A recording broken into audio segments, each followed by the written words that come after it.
If you come at fitness through health and wellness, you'll probably do all right. If you come at fitness through performance, you'll probably fail. These two statements resonate even more so during a pandemic, but they apply 99% of the time to 99% of the athletic population. And no, you're probably not one of the 1%. Very few of us are, and when we are, it's on borrowed time. 1% of athletes can put performance ahead of health, wellness, and fitness, but not for long, and certainly not without consequence.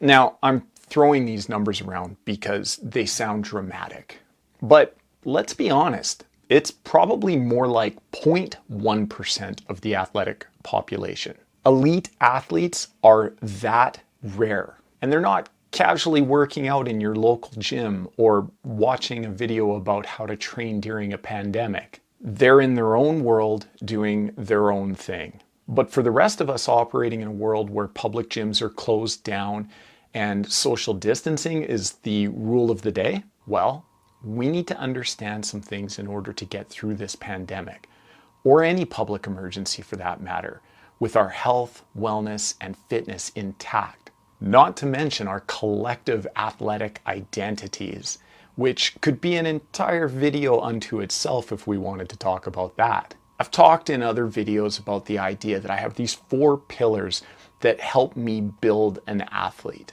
I've already mentioned them in this video, but just in case you missed them, they are health, wellness, fitness, and performance. In that order, all the time, no exceptions. Well, most of the time, no exceptions. The reason why I say in that order is because health and wellness inform fitness. They either build it up or they break it down. And fitness, that's where performance resides, at least until you need it. Think of it as capacity, if that helps.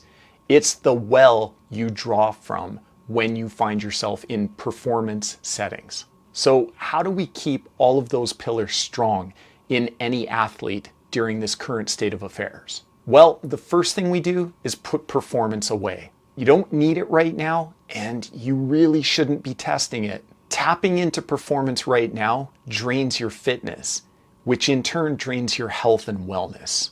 That will put you at risk for everything from illnesses to injuries.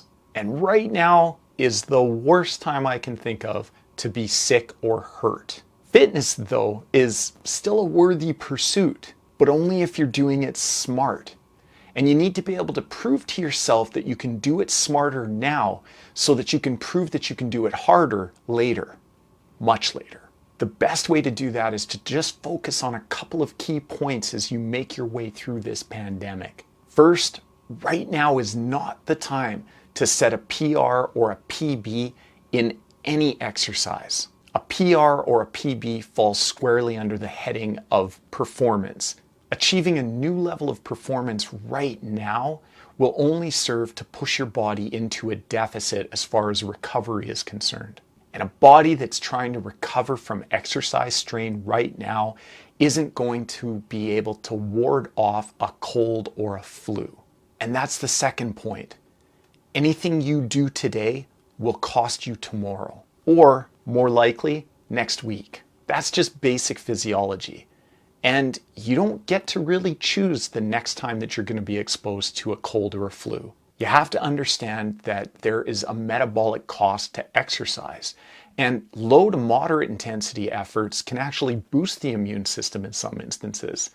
But higher intensity efforts will compromise your immune system as you try to recover from the exercise strain. And intense efforts will most assuredly increase your risk.